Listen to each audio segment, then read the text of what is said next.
अच्छा ब्राइटनेस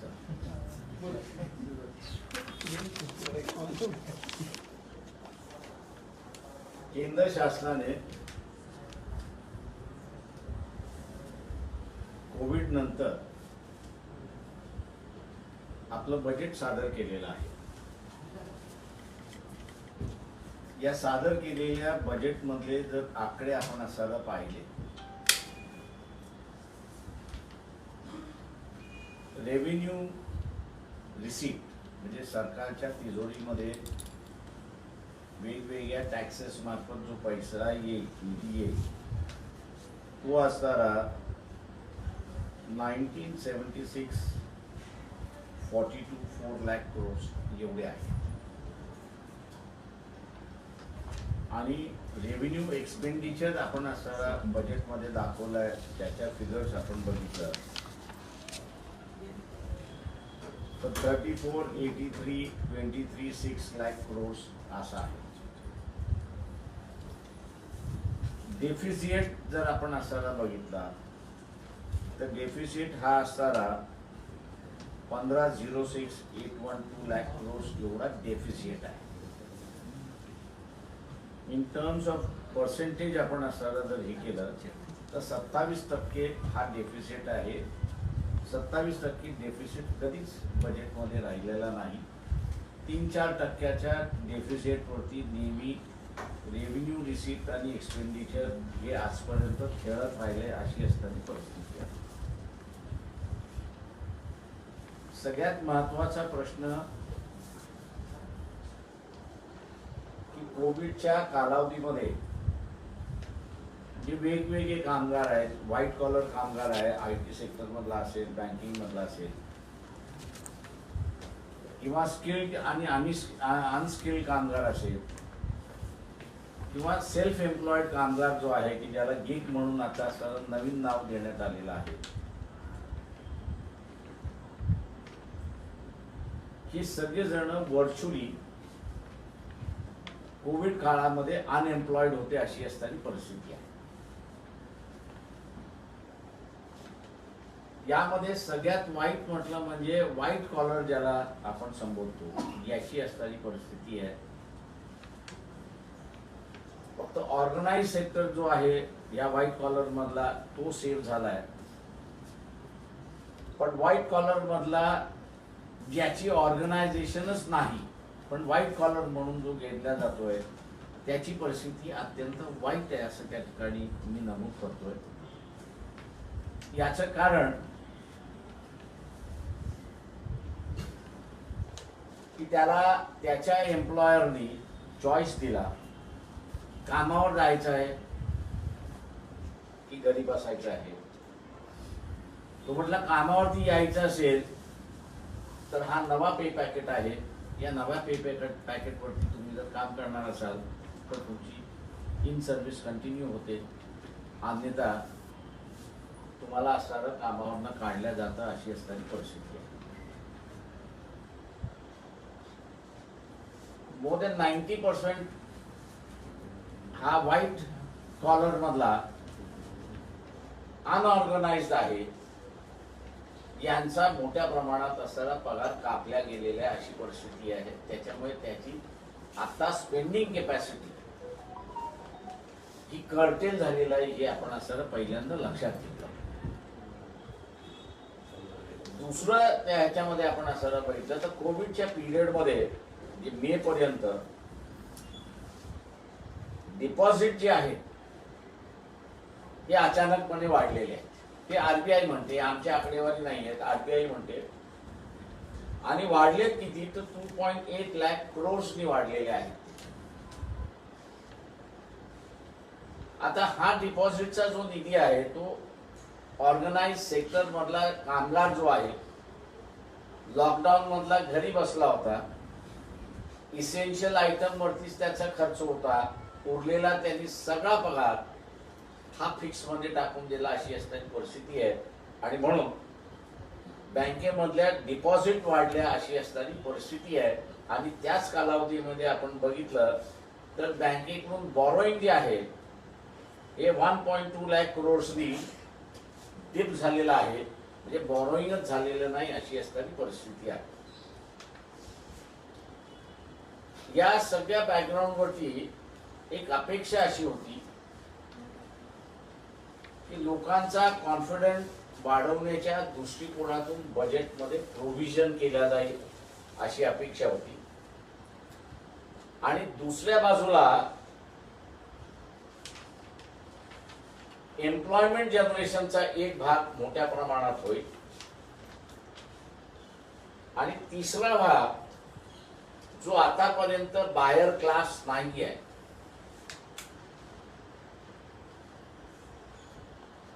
त्या बायर क्लासच्या हातामध्ये शासन फंड देऊन इकॉनॉमीला रिवायवल सुरुवात होईल अशी असणारी परिस्थिती होती. पण दुर्दैवाने MREGS प्रोग्राम जो आहे, नरेगा ज्याला आपण म्हणतो किंवा महाराष्ट्रामध्ये एम्प्लॉयमेंट गॅरंटी स्कीम आपण ज्याला म्हणतो, त्याचं बजेट यावेळेस 750 कोटींनी कमी केले अशी असणारी परिस्थिती आहे. इतर ज्या दोन वेगळ्या आहेत, रुरल भागामध्ये एम्प्लॉयमेंट देणं, त्याही त्या ठिकाणी असणाऱ्या कमी केल्यात अशी परिस्थिती आहे. जो लेबर मायग्रेट झालेला आहे गावामध्ये, त्यांनी रुरल इन्फ्रास्ट्रक्चर वरती फार मोठ्या प्रमाणात ताण आणलेला आहे. घरं शेअरिंग करावी लागतात आहेत, काही जण बाहेर झोपतायत अशी परिस्थिती आहे.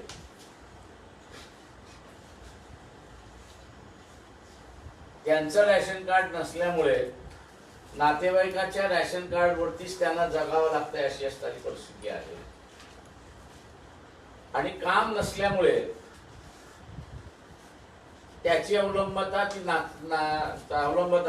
त्याच्या नातेवाईकावरती मोठ्या प्रमाणात पडते अशी परिस्थिती आहे. त्याच्यामुळे ग्रामीण भागातली अर्थव्यवस्था जी इम्प्रूव्ह होताना आपल्याला दिसत होती किंवा कोविडच्या कालावधीमध्ये स्टेबल होती अशी आपल्याला दिसत होती, ती आता ढासळायला लागली अशी असणारी परिस्थिती त्या ठिकाणी एक दिसते.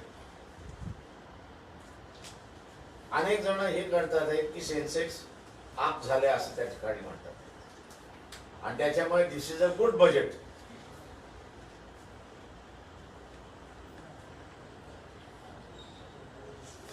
असा एक स्टॅम्प मारला जातो. हा जो कोविडच्या पिरियड मध्ये 2.8 लाख करोड हे डिपॉझिट मध्ये गेले, त्यावेळेस शेअर मार्केट ऑपरेशन मध्ये होतं अशी परिस्थिती नाही. ऑपरेशन मध्ये होतं पण खेळण्याच्या स्थितीत नव्हतं. आता जे शेअर मार्केट अप झाले त्याची दोन कारण आहेत. एक कारण एक्सपेक्टेशन हे आहे की बँकेमध्ये इंटरेस्ट हा कमी मिळतो, शेअर मार्केटमध्ये इंटरेस्ट जास्ती प्रमाणात मिळतो आणि म्हणून हा 2.8 लाख करोड मधला सम पर्सेंटेज हा शेअर मार्केटमध्ये येईल आणि म्हणून शेअर मार्केट हे अप झाले अशी असणारी परिस्थिती आहे. दुसरं कारण शेअर मार्केट अप झालंय याचं कारण की इथल्या असणाऱ्या इंडस्ट्रियलिस्ट आणि फायनान्शियल विझार्ड जे आहेत त्यांना असं वाटतंय की हे सरकार आता प्रायव्हेटायझेशन मोठ्या प्रमाणात करणार आहे आणि त्याच्यामुळे शेअर्स बाय करणं हा मोठ्या प्रमाणात कार्यक्रम सुरुवात होईल आणि public sector to private sector असा जो प्रवास होणार आहे इथल्या प्रॉफिट मेकिंग कंपनीचा,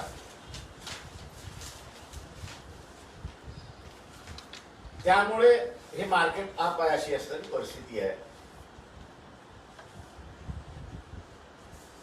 कुठल्याही परिस्थितीमध्ये शासनाला पब्लिक सेक्टर आम्ही विकू देणार नाही, काही टोकाची भूमिका घ्यावी लागली तर ती टोकाची भूमिका पक्ष म्हणून आम्ही असं त्या ठिकाणी घेऊ.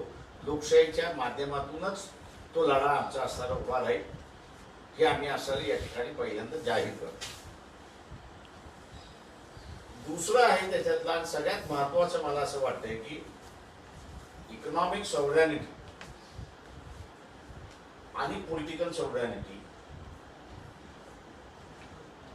ही स्टेबल राहायची असेल तर एक्सपेंडिचर आणि रेव्हेन्यू रिसीट या कुठे ना कुठेतरी मॅच झाल्या पाहिजेत अशी असणारी परिस्थिती आहे.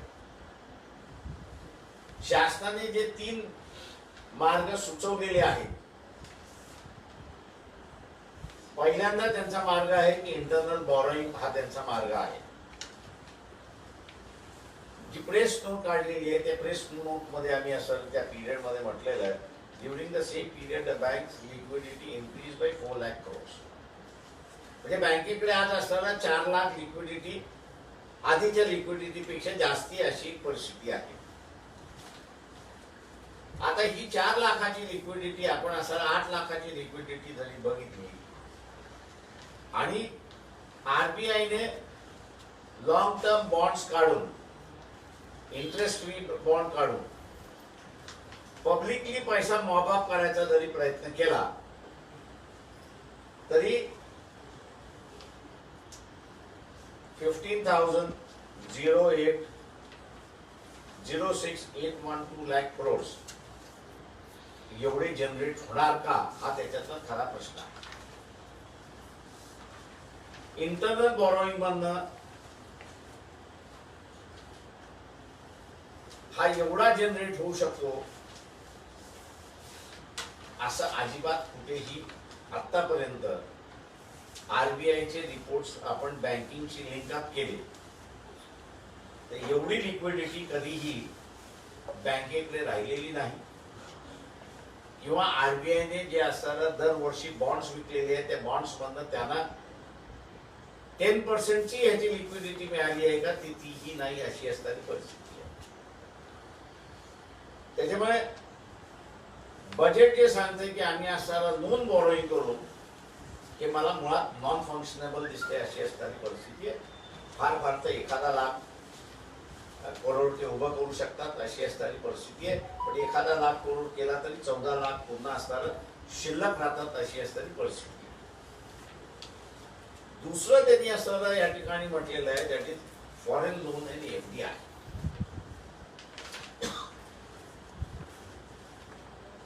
मागच्या वर्षी मॅक्सिमम फॉरेन लोन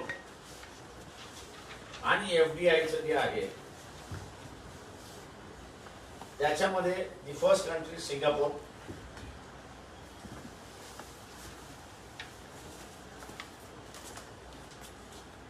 then 36.16,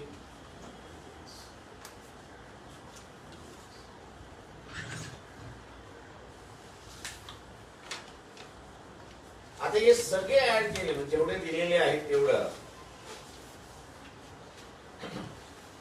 तर मागच्या फॉरेन लोन्स आणि एफडीआय ह्या दोन्ही जर आपण विचारात घेतल्या मेजर डोनर जे आहेत म्हणजे मेजर इन्व्हेस्टर्स आहेत त्यांचं जर आपण बघितलं तर इट इज 77,000 crores. हे 1000 crores आहेत. आता या माध्यमातून सुद्धा आपण बघितलं तर 1 लाख कोटी सुद्धा उभं राहत नाहीत अशी असणारी परिस्थिती आहे. आता हे जे मॉरिशस आणि सिंगापूर मधला जो फंड आलेला आहे हा मॅक्सिमम फंड चायनीज कॉर्पोरेट मधला आहे.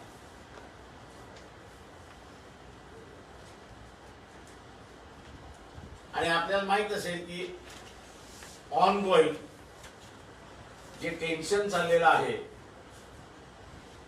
नॉर्थ ईस्टर्न भागामध्ये लडाख पासून ते असणारं गावांपर्यंत तर गव्हर्नमेंट ऑफ इंडियाने स्टँड जो घेतलेला आहे की ज्याचा सर्व पॉलिटिकल पार्टीजनी पाठिंबा दिलेला आहे की जे ऍप्स चायनीजचे उपयोगात नाही किंवा जे स्पाय करतात ते त्यांना बंद करा. आणि दुसरं चायनीज इन्व्हेस्टमेंट वरती अंकुश लावा.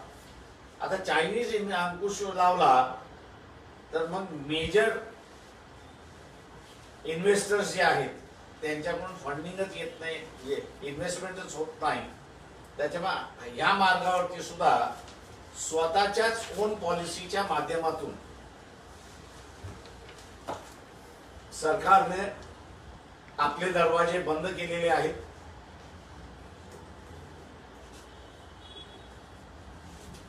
याच्यामध्ये अनेक एक फंड येतोय की ज्याचा असणारं नेहमीच सांगितलं जातंय की आज आपला असणारं एक्सटर्नल बॅलन्स ऑफ पेमेंट मधला फॉरेन एक्सचेंज भाग एवढा आहे. जुन्या आरबीआयच्या रिपोर्ट्स आपण जर वाचले 95 to 2000 या पिरियड मध्ये वाचले तर याला त्यांनी असणारं एक नाव दिलं होतं वर्नेबिलिटी. हे जे लोन्स आहे, हे जे इन्व्हेस्टमेंट जे आहेत दॅट इज शॉर्ट टर्म लोक किंवा बँकेमध्ये ज्याला आपण म्हणतो मनी ॲट कॉल, म्हणजे मी बँकेमध्ये ठेवलेले आहे. मी बँकेमध्ये ठेवताना बँकेला सरळ सांगतो ज्या दिवशी मला पाहिजे, ज्या दिवशी मी कॉल केला त्या दिवशी ते मला पैसे मिळाले. तेव्हा असा हा जो असणारा जो फॉरेन एक्सचेंज मधला एक भाग जो आहे की ज्याच्या वर्तमानपत्रातून असणारा फार उदो त्या ठिकाणी केला जातो, तो यांना उपयोगात नाही, फायदेशीर नाही. तो फक्त तुमचा असणारा बजेटमध्ये भोगवण्याचा आकडा म्हणून असणारा त्याच्यामध्ये त्याच्या पलीकडे त्याचं रिलायबिलिटी असं मी त्या ठिकाणी मानत नाही. त्या ह्याच्यामध्ये जो लास्ट सोर्स त्यांनी असणारा त्याच्यामध्ये सांगितलं आहे तो म्हणजे सेलिंग ऑफ गव्हर्नमेंट एसेट्स. या ह्याच्यामध्ये मी उदाहरणाला 2 घेतलेले आहेत की त्यांचं असं म्हणणं आहे की आम्ही एअर इंडिया विकतो. धरून चालू की आपण त्यांनी असणारे एअर इंडिया विकली,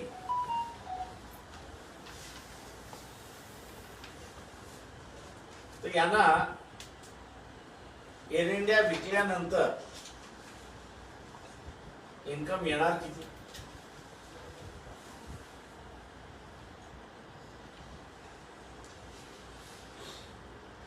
ते फक्त 52, 32, 28 करोड.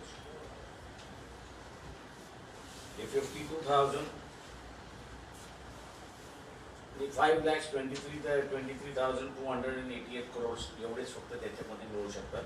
आणि oil and natural gas which is the दोन्ही ज्याच्यामधल्या असणाऱ्या नवरत्नामधल्या कंपनीज आहेत ते 1 लाख मी धरला असतं तर 1.5 लाख 1.5 ते 2.25 लाखापर्यंत त्यांचं असणारं इन्कम त्या ठिकाणी होऊ शकतो. सेलिंग ऑफ गव्हर्नमेंट एसेट हा कुठल्याही देशाने प्रयोग केलेला नाही. इंग्लंडने हा प्रयोग केला, याच्याबद्दल दुमत नाही. पण इंग्लंडने तो प्रयोग करत असताना त्यांनी कॅपिटलिस्टला शेअर विकले नाही, तर त्यांनी बमाशेल याचे असणारे शेअर्स पब्लिकला विकले आणि पब्लिकला विकून पुन्हा बमाशेल ही असणारी त्यांची गव्हर्नमेंट कंट्रोल कंपनीच राहिली अशी असणारी परिस्थिती आहे. आता हे जे बिहेवियर गव्हर्नमेंटचं आहे की तुम्हाला माहिती आहे की कोविडमुळे असणारं 19 लाख कोटीच तुमचं फक्त इन्कम येणार आहे. त्याच्यामुळे या वर्षाचा एक्सपेंडिचर सुद्धा तेवढाच असला पाहिजे किंवा त्याच्या आसपास 3-4% वरती असेल तर आपण त्याच्यामध्ये हे करू शकतो, मॅनेज करू शकतो त्या सगळ्याच्यामध्ये.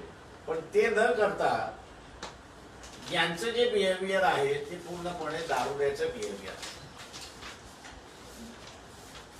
दारुड्या जसा जिंकतो या बाजूचा त्या बाजूचा आणि दारू मिळाली त्याचं डायरेक्शन नसतं, त्याच पद्धतीने दारू मिळाली पाहिजे म्हणून जे काही आहे ते विकत बसायचं असं जे असणारं धोरण आहे ते धोरण या सरकारचं आम्हाला या ठिकाणी दिसतंय. आणि म्हणून आम्ही म्हणतोय की दिस इज अ ड्रंकन गव्हर्नमेंट. दारुड्याचं सरकार आहे. लोकांनी जसं दारुड्यापासून वाचतात तसं असताना यांनी या शासनापासून वाचलं पाहिजे.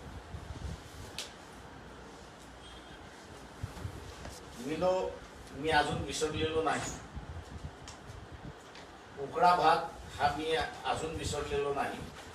आपण कोणी खाल्लाय मला माहित नाही, पण आम्ही 2 वर्ष मिलो आणि उकड्या भातावरती जगणारी माझ्या वयाची पिढी आहे असं मी त्या ठिकाणी मानतो. दुष्काळ होता, जगाकडून असणारं धान्य आलं, ते मिलोचं धान्य आलं. मिलो हे तिथल्या डुकरांना खायला घालतात आणि उकडा हा जो आहे तिथल्या म्हशींना खायला घालतात. ते भारतातल्या डुकरांनी म्हशींनी खाल्लं असं मी त्या ठिकाणी मानतो. राहिला दुसरा भाग याच्यामधला की सगळ्यात महत्वाचं की ही जी सिच्युएशन आहे ही इकॉनॉमिकली पॅनिकी क्रिएट करणारी सिच्युएशन आहे असं मी त्या ठिकाणी मानतो. इथले अॅनालिस्ट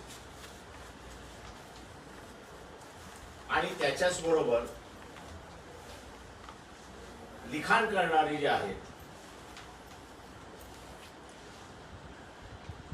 हे स्वतःशीच इमानदार नाहीत असं मी त्या ठिकाणी मानतो.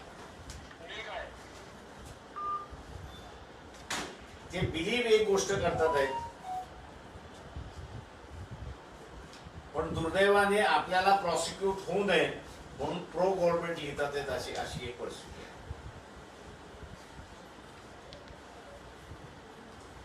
कपल त्याच्यामध्ये असताना आपण बघितलं तर आंदोलनाशी कसं वागावं हा त्या सरकारचा नियम आहे. परंतु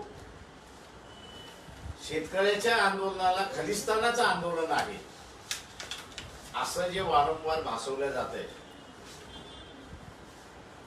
आणि मी हा मुद्दाम इश्यू उपस्थित करतो याचं कारण की किऑस हे जर क्रिएट करायचं असेल तर नुसती इकॉनॉमिक सिच्युएशन किऑस करत नाही, तर सोशली अनरेस्ट हे त्या इकॉनॉमिक सिच्युएशनशी कपल झालं तर इथे असणारा अनरेस्ट आहे अशी असणारी परिस्थिती. आज इकॉनॉमिक फ्रंट वरती सुद्धा आपण असणारा फिऑटिक सिच्युएशन मध्ये आहोत आणि लढाऊ सेक्टर मध्ये म्हणजे लढाऊ याचं नाही म्हणत आहे, बॉर्डरवरचं नाही म्हणत आहे, पण इंटरनली जे आंदोलनं चाललेली आहेत त्या इंटरनली चाललेल्या आंदोलनामुळे सुद्धा सोशल अनरेस्ट फार मोठ्या प्रमाणात धगधगतोय. मी गव्हर्नमेंटला अपील करणार नाही पण जनतेला अपील करणार आहे.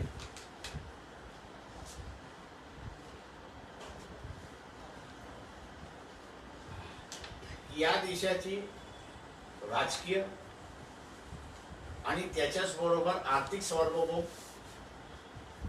ही पूर्णपणे पणाला लागलेली आहे. मी मगाशी मिलोचा उल्लेख केला, उकडा भाताचा उल्लेख केला, दुष्काळाचा काळ होता, भारताकडे अन्नधान्य नव्हतं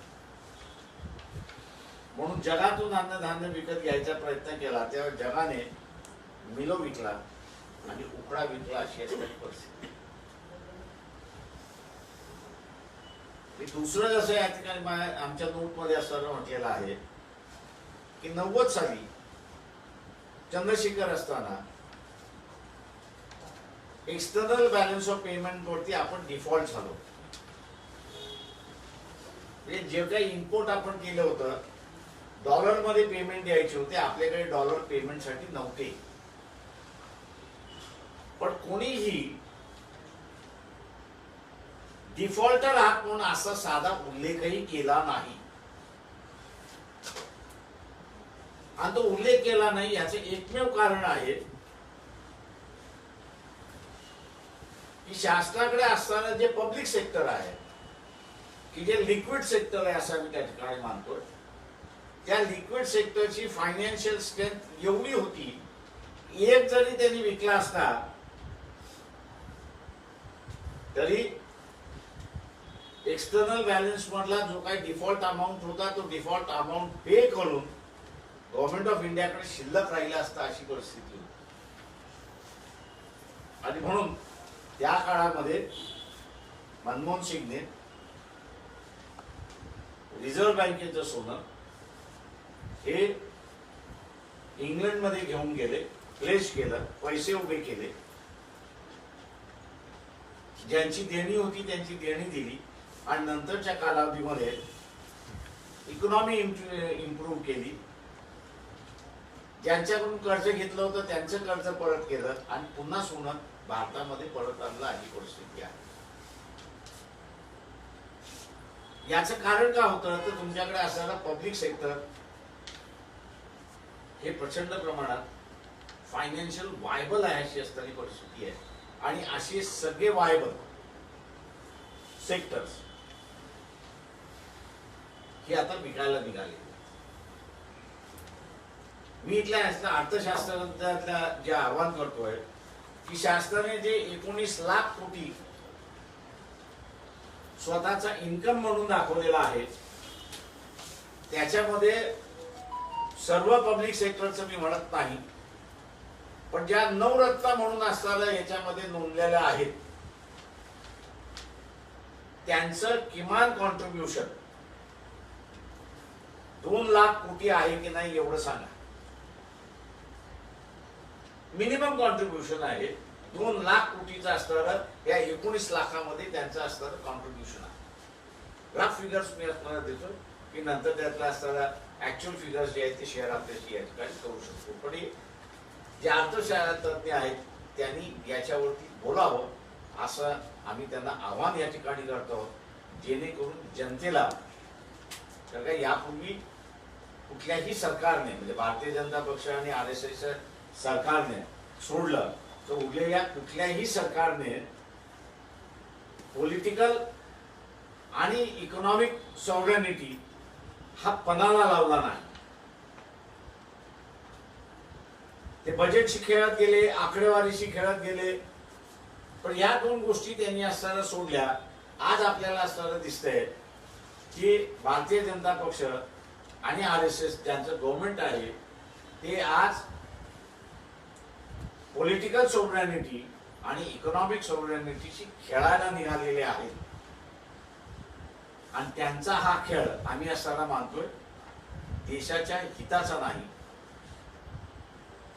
तो उलट जे स्टेप्स बजेटमध्ये त्यांनी घेतलेले आहेत त्या स्टेप्सच्या माध्यमातून फेडरल स्ट्रक्चर जे आहे या देशाचं, सेमी फेडरल स्ट्रक्चर जे आहे त्या सेमी फेडरल स्ट्रक्चरला धक्का लागण्याची प्रचंड मोठी स्थिती दिसते. GST मधनं नुसतंच डेमॉन्स्ट्रेट झालेलं आपल्याला आहे. तर इतर स्टेप्स ज्या लागू केलेले आहेत ते फेडरलिझम संपवण्याच्या दृष्टिकोनातून आहे. म्हणजे इथे जो एक कुशन म्हणून ठेवला होता सेंट्रल गव्हर्नमेंटला, हा आमचा सब्जेक्ट नाही, तो राज्याचा सब्जेक्ट आहे. जेव्हा तुम्ही राज्याकडे जा, राज्याने जर आम्हाला सांगितलं याच्यामध्ये हस्तक्षेप करा तर आम्ही असताना हस्तक्षेप करतो, नाहीतर आम्ही असताना हस्तक्षेप करत नाही. म्हणजे केंद्रावरचं जो काही राग होता किंवा येऊ शकत होता तो राज्यांवरती ढकलण्याची असणारी घटनात्मक जी तरतूद होती त्या तरतुदीलाच हे पूर्णपणे शह निघालेले. आणि म्हणून मी असं म्हणतोय की यांनी फेडरल स्ट्रक्चरच हळूहळू नेस्तनाबूत करण्याच्या प्रयत्नाकडे चाललेले आहेत. याच्याकडे जनतेने लक्ष द्यावं असं आवाहन आजच्या या प्रेस कॉन्फरन्स मार्फत आम्ही करतोय. सामाजिक आणि आर्थिक अस्थिरता वाढला जसं आपण विलोप दिला, कोणाचे विलोप खाण्याची व्यवस्थित ते मी उदाहरण दिलं की मिलोची सिच्युएशन याच्यासाठी दिली की तुम्ही स्टेबल नसाल तर मग जग तुम्हाला डिक्टेट करत. आणि त्यावेळेस भारताची स्थिती अशी होती की 65 युद्ध संपलं होतं, दुष्काळ झाले होते, फायनान्शियली भयंकर आपण वीक झालो होतो. आणि त्याच्यामुळे एक अमेरिकन प्रोग्राम होता PLO 280 असा अमेरिकन प्रोग्राम होता. त्या अमेरिकन प्रोग्राम खाली आपल्याला असणारा अन्नधान्य यायचा अशी परिस्थिती आहे. तो एक सबसिडाइज वे आउट आपण जसं म्हणा तशी असणारी सिस्टम होती. आणि त्याच्यामध्ये ते जे देतील ते आपण घेतलं पाहिजे अशी परिस्थिती होती. आणि जर आणि इथली जनता जगवण्यासाठी शासनाला ते करावं लागलं अशी परिस्थिती आहे. आणि त्याच परिस्थितीतून बाहेर येण्यासाठी 71 साली ग्रीन रेव्होल्युशन झालं अशी परिस्थिती आहे. दोन मुद्दे आहेत. एक तर तुम्ही आता सांगितलं तर शेतीवरती सेस लावण्याचा जो हे आहे, म्हणजे इंधनावरती सेस लावून शेतीसाठी मदत करण्याचा जो त्यामध्ये बजेटमध्ये जो भाग आहे त्याच्याकडे तुम्ही कसं बघता, आणि LICचा IPO करण्याच्या संदर्भातला जो विषय आहे. म्हणून आज LIC कॉन्ट्रीब्यूट किती करते? 58,000 crores कॉन्ट्रीब्यूट करते माझ्या माहितीप्रमाणे. परफेक्ट होल्डिंग म्हणतलं त्याच्यातला असा तो एक डिबेट झाला पाहिजे त्याच्यामध्ये की इथे असं पब्लिक सेक्टर ॲक्च्युली बजेटला किती कॉन्ट्रीब्यूट करत आहे, हा त्याच्यातला एक भाग असं मी त्या ठिकाणी मानतो. दुसरा भाग त्याच्यामधला असा आहे की तुम्ही जे म्हटलं की शेतीवरती जे इंधनावरती सेस लावून शेतीसाठी मदत करण्याचं जे उत्पन्न प्रश्न वाढतं, असा आहे त्याच्यामध्ये की कुठल्या भागात तुम्ही असं मदत करणार आहात? की दुतोंडी बोलणी. एका बाजूला शेतकऱ्याला तुम्ही कॉन्ट्रॅक्ट लेबर फार्मिंग मार्फत कॉन्ट्रॅक्टरशी जोडायला मागताय. दुसरा भाग तुम्ही असं कुठल्याही कायद्याचं पालन न करता त्याला असणाऱ्या व्यापाऱ्याच्या घशाशी बांधताय त्याची. या दोन गोष्टी आहेत. मग मदत कुठे? हे मनमोहन सिंगच्या कालावधीमध्ये एक सेस लावण्यात आला होता की इम्पोर्ट अलाव केल्यानंतर ज्या ज्या कंपन्या बंद होतील आणि तिथला असणारा कामगार बेरोजगार होईल तर त्याला रिहॅबिलिट करण्यासाठी एक फंड टॅक्स लावण्यात आला होता. कोणाचाही रिहॅबिलिटेशन त्याच्यामध्ये झालं नाही. जनरल बजेटमध्ये तो असणारा गेला. तशाच पद्धतीने पेट्रोल आणि डिझेल इंधन आपण असणारं म्हणून हे या सरकारचं दुपटी गाय आहे बजेट मधला गॅप भरून काढण्यासाठी. त्याच्यामुळे यानं त्या तऱ्हेनं पेट्रोल आणि डिझेल हा दर तिसऱ्या दिवसाला टॅक्स केला जातोय अशी परिस्थिती. वेगळ्या मार्गाने तो तिजोरीत गव्हर्नमेंटच्या येणार आहे. तो गव्हर्नमेंटच्या तिजोरीमध्ये पेट्रोल आणि diesel S become doctor Sawant जसं म्हणतात मिल्चिंग काम. शेतकरी आंदोलन जे सध्या सुरू आहे महाराष्ट्राच्या परिसरामध्ये, त्यावरून सध्या ट्विटरवर प्रतिक्रिया पाहायला मिळतात. सचिन तेंडुलकर असतील, लता मंगेशकर असतील, एका परदेशातील ऐकून शेतकऱ्यांना पाठिंबा मिळाल्याने आपल्या देशातील जे काही कलाकार सगळे ट्विट करतात आहेत. ती एक सध्या जो काही माझं म्हणणं असं आहे, सचिन तेंडुलकरांची जी काही कॉमेंट आहे ती शेतकऱ्यांच्या बाजूची आहे की शेतकऱ्यांच्या विरोधात आहे? मला त्याच्यातलं सेन्सच कळला नाही. त्यांनी फक्त एवढंच म्हटलं की ज्यांचा भारताशी संबंध नाही ते आपल्या सार्वभौमाशी खेळतात आहेत, हा त्याच्यातला मेन गाभ आहे असं मी त्या ठिकाणी मानतो. त्याच्यामुळे शेतकऱ्याच्या नावाने इतरांनी बोललं, इतरांनी पाठिंबा दिला, देशाच्या बाहेरच्या जनतेने पाठिंबा दिला, त्यांना क्रिटिसाइज करणारी ट्विट आहे असं मी त्या ठिकाणी मानतो. पण बेसिकली सचिन तेंडुलकरची भूमिका काय किंवा लता मंगेशकर यांची भूमिका त्या शेतकऱ्यांच्या आंदोलनाबद्दल काही आहे हे कुठेच व्यक्त झालेलं नाही.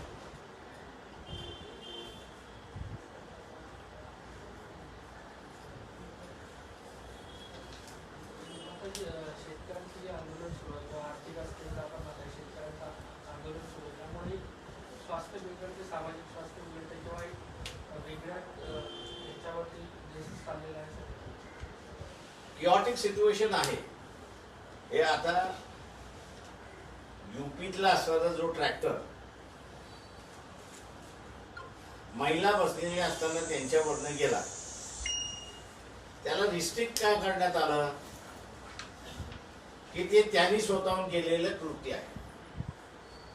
पण मुळात तो ट्रॅक्टर आला कसा तिथे? आता सांगितलं जातं तो पाणी पाजण्यासाठी आला. पण पाणी पाजण्यासाठी आला असेल तर बाजूला कुठेतरी उभं केलं पाहिजे ना. किंवा ही ज्यांनी हिटलर जन्माला कसा आला आणि हिटलरच्या टॅक्टिक्स ज्यांनी असणाऱ्या अंडरस्टँड केले असेल तर त्या सगळ्यांच्या लक्षात येईल की सेम हिटलर टॅक्टिक्स वापरल्या जातात आहेत. भीती इन्स्टॉल करण्यासाठी, आंदोलनं क्रश करण्यासाठी आणि आम्ही जे सांगू ते तुम्ही ऐकलंच पाहिजे अशा रीतीने हे करण्याचं दिसतंय. जे काही बॅरेकिंग ज्या पद्धतीने केलेलं आहे दिसतंय, त्या बॅरेकिंग मधनं मी एवढंच त्या ठिकाणी अनेक आंदोलनं हे सगळे केले असल्यामुळे पोलिसांना वेगळ्या काहीतरी इन्स्ट्रक्शन्स आहेत असं मी त्या ठिकाणी मानतो. काय वाटतं आपल्याला म्हणजे ज्या पद्धतीने सगळं टाळांचं कुंपण केलेलं आहे, भिंती उभारलेल्या आहेत, त्यांच्या अगदी सगळी बेसिक गोष्टी असतात त्याच्यापासून पाणी पिण्यापासून कुठल्या शेतकऱ्यांच्या अडचणी. मी म्हटलं ना की बेसिकली ही एक स्ट्रॅटेजायझेशनचा भाग असतो की लोकांमध्ये चीड आणण्याच्या दृष्टिकोनातून. चीड आली, एकाच्या आली, दुसऱ्याच्या आली, तिसऱ्याच्या आली, मॉबच्या आली, मग तो uncontrollable. This is what is known as provocation. हिटलरची ही प्रोवोकेशनची टॅक्टिक्स होती.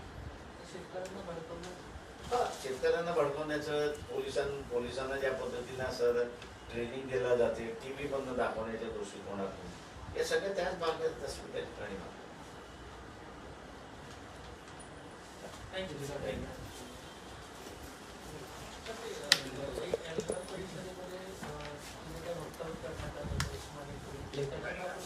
माझा असा काही संबंध नाही. That is not our cup of tea. ज्यावेळेस होतं त्यावेळेस आम्ही, आता एल्गार परिषदेची गरज नाही असं आम्हाला.